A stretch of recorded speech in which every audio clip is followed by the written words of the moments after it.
Okay, please welcome back Peter Braatz.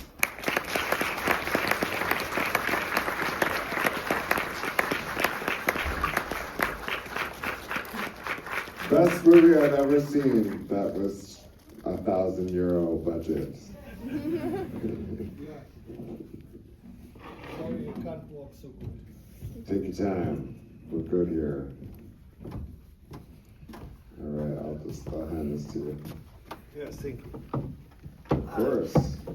I got an infection on my right joint and I couldn't walk so good. Well, you've come a long way, so a few extra steps we can wait for you, no problem.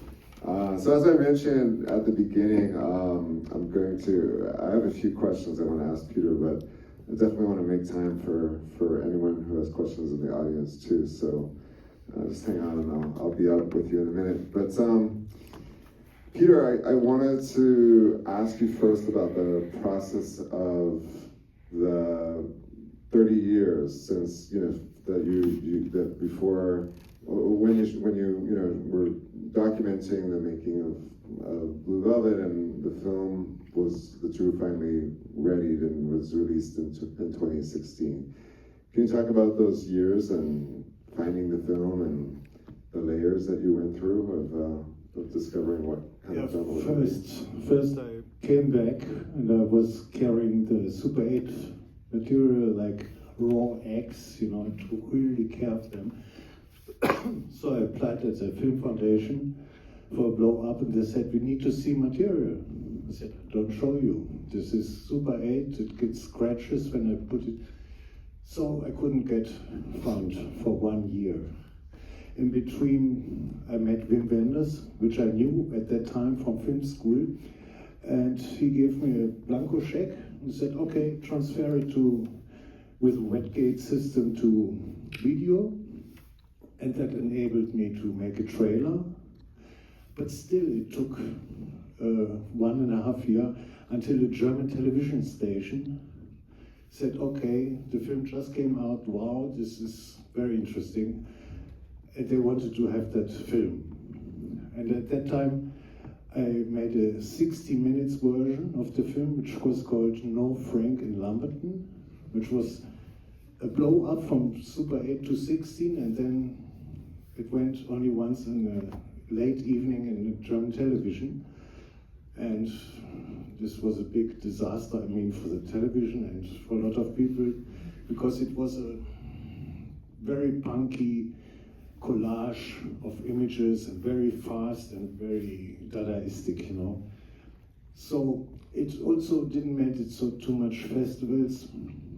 And then I made other films, and so, but then after a while I said, I have this burden on my shoulders, I have this material, I must put it together again, but in a completely different way, so that it can appeal to a bigger audience, and that people can have more time to watch, especially for the photographies. And then I found the music from this British band, and I made another trailer, which I applied then in the Film Foundation, and they gave me half of the budget because they cut it down, and again I had to wait more than 1 year to find the rest for the production, because there was a certain limit under which I couldn't make this film. And once I got the budget complete, which was 40,000 euros actually, I paid first the musician. I said, here you have the biggest part of it, it's for the music, can you do it? And then they made the music, and in between I prepared things, I got the photos scanned and so. And the musician, which was in charge, the main guy, he was so into it that he even gave the songs titles. And these titles I even took then also to structure the film. And it was a miracle, everything went together like in a miracle by itself. So I was very lucky, how to see how everything comes together. I'm fascinated that you say that, because so there are two films.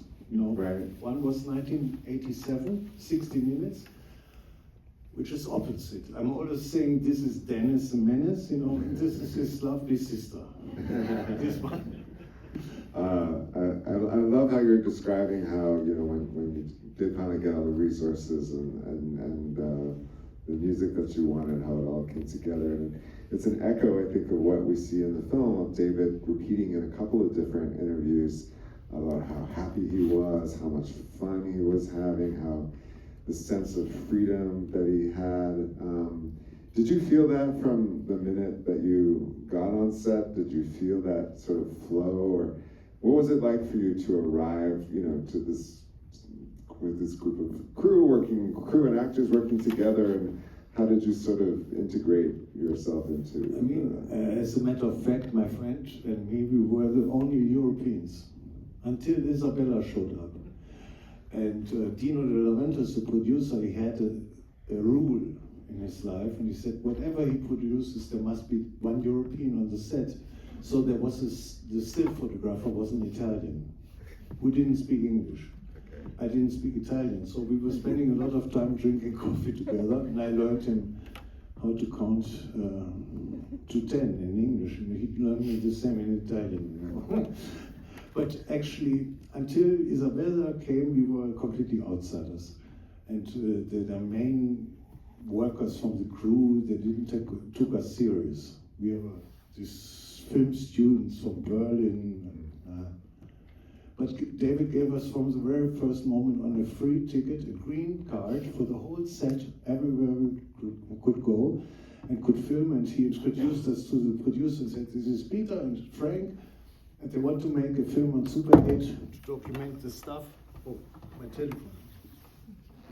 And that was how it started, you know. He was gentle from the very first beginning. And when you wrote the letter and wanted to go shoot him shooting the movie, what did you think you were getting into? I mean, I was, like some of you, was educated by Eraserhead.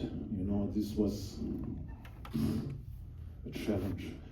And then came Elephant Man, which topped everything completely in a different direction. You know, and I said, wow, this guy who made Eraserhead made Elephant Man, and then Elephant Man was, when I saw it first time, I think 30% of the people went out of the cinema with tears in their eyes.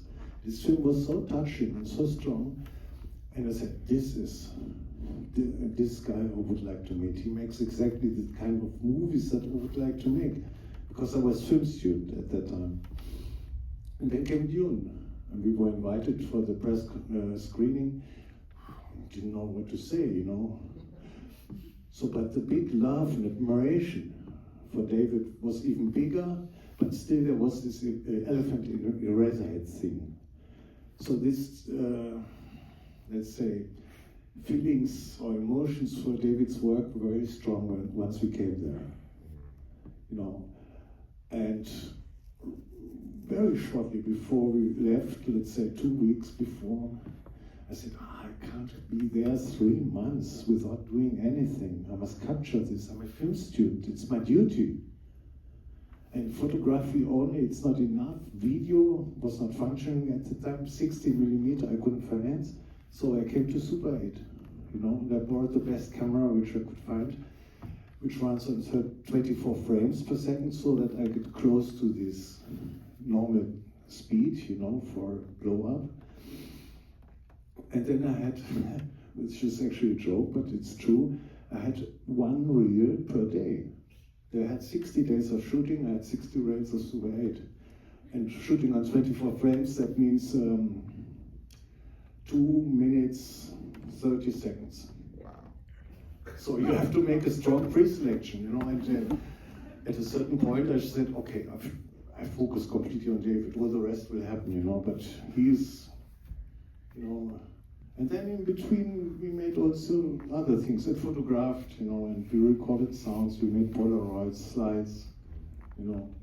And then at the end, I was also, of course, collecting all that stuff that I could find, you know, in waste baskets or whatever.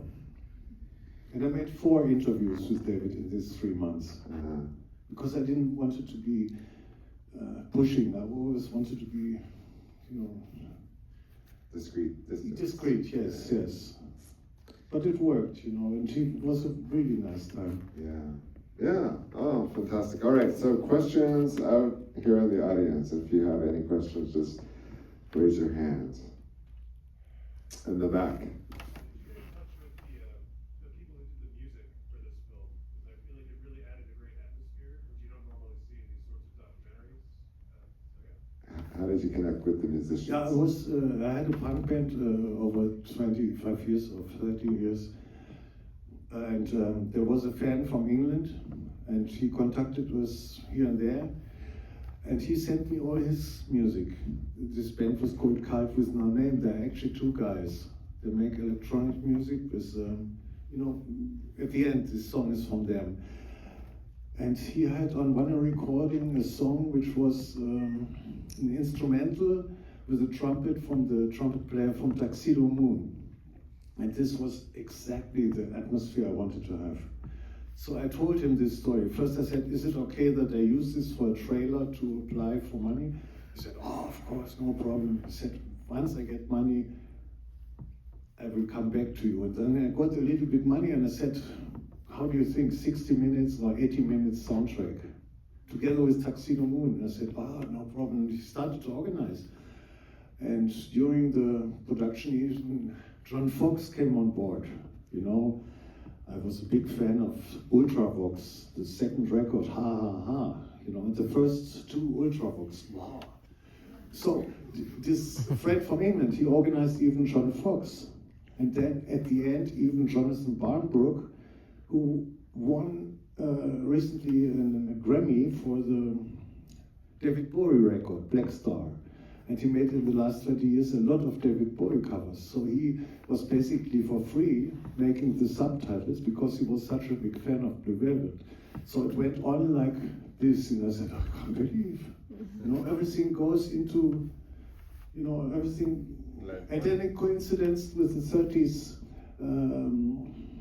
how do you call it, anniversary of David's film itself, you know, Blue Velvet, in 2016. It had 30 years, and my film was finished. So it was, again, some kind of popular, let's say, recognizing from all sides, you know. And were you in touch with David over the 30 years, or there was a time where you just were out of contact until this film was ready to show? Also my friend, which was with me in the States, he kept the contact to the sound crew. And the sound crew was Alan Splatt, which was a good friend of David, and David always sent me greetings, sometimes on the phone or so, but I haven't spoken with him from 1987 to 2 years ago. You know, 2 years ago we had a long Zoom talking with my son, David, and me. And you were telling me a story this morning that David, when Criterion created the Blue Velvet Blu-ray, David insisted that they put this film on that Blu-ray as an extra. Yeah, they contacted me and said, there was a suggestion that David, he would like to have this documentary on the Blu-ray. How much you want? You know, and I said, I don't know. I mean, I don't know how far I can go, you know. But he really wanted it because, for example, the world premiere was in BFI, London Film Festival, which is a very big, super important festival. And right on the next day, the 17th of October, there was a festival in Los Angeles called the Festival of Disruption, organized by David, masterminded by him. And it went over 3 days, including rock musicians and I don't know, a lot of famous people. And only 2 films he selected from his side. And this was Elephant Man and mine. And my film had an America premiere one day after the world premiere in Los Angeles in this big famous United Artists Cinema or something. And there were 1,000 people in the screening, and Kai and Laura, they made a Q&A after my film. And a friend of mine filmed that on the telephone, so I have proof, but they couldn't pay me the travel costs to LA. Anyhow, I couldn't make it in this short travel, you know. So this was a proof that David liked the film very much. Yeah. And this he told me then also 2 years ago on the Zoom conference. He said, Peter, this is very good work, you know. And I mean, this warms your heart, you know. Yeah. Yeah. Because the very first film, he didn't say anything to it. And I sent him a 16mm copy with optical sound, because in Europe we have magnet sound, you know. So I had to make an optical negative with optical sound, sent a 16mm copy, which was several thousand German marks, to New York. And then I didn't hear anything. So I contacted Isabella and said, what about the film? Ah, did you? Yeah, I took it. I looked at it in the cinema. I really love it. And what is about David? I don't know. If he looked it, I have no idea. I think he looked it. We're gonna talk after. I want to see that. Any other questions? There's one over here. You said that you only had 2.5 minutes per day. I was wondering how you chose what things to focus on. For the 2.5 minutes of Super 8 per day, what did you decide to focus on? Basically through instinct, you know.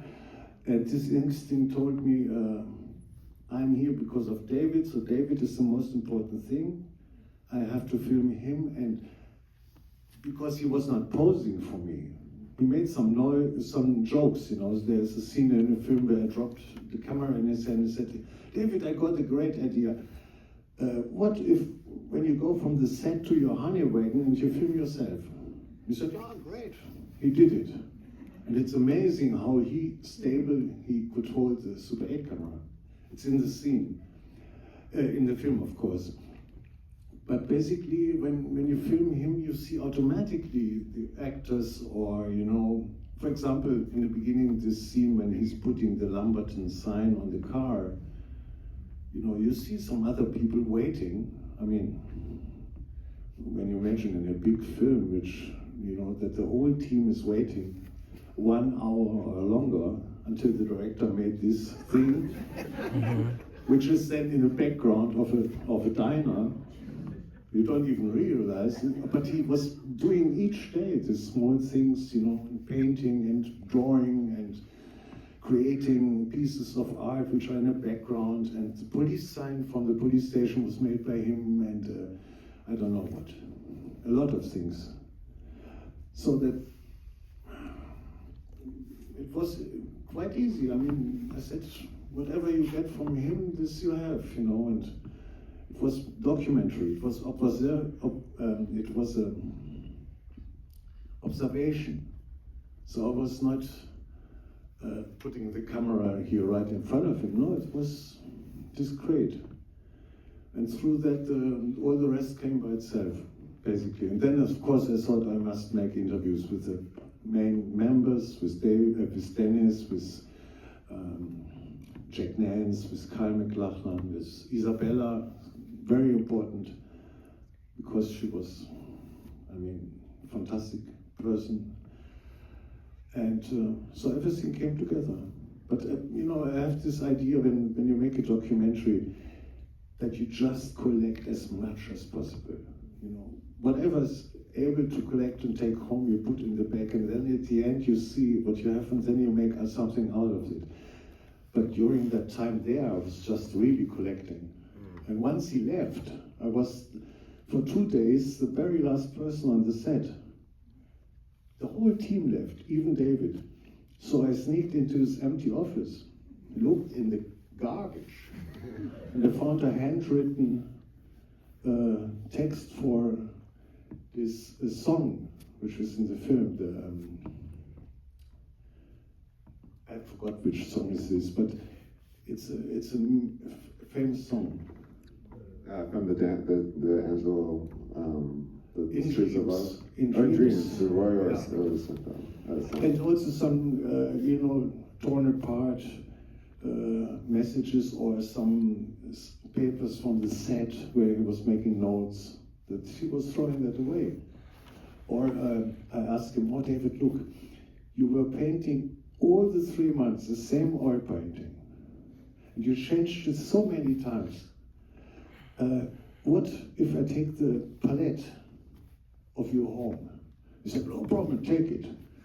Go to the department, they will pack it for you that it doesn't get broken. And it was such a big thing on glass, but when I came back to Berlin, it was in 384 pieces.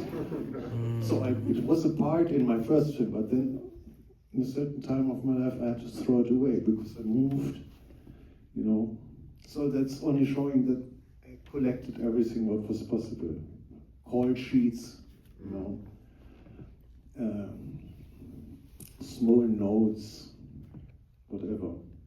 And that makes you rich then when you come back and you want to make a documentary. It's actually your fundus gets bigger. So we just have a minute left, and I know you brought something with you. Did you want to? We have to finish. We do. We have to wrap it up. Yeah. Yeah, I thought, I took some posters. I hope this. There's only a few left. And this is the original poster. It's on very thick paper. And I have 5 of them. So somebody who's interested to acquire it for, let's say, $10, he can buy it. It's refinancing my trip here. Well, Peter, It wouldn't be outside. I am really so thrilled and honored that you came to share the work with us and tell us your stories. And it's been such an enriching experience meeting you and receiving your art and you as an artist here at Duck NYC. So thank you. Thank you very much. Thank you very much.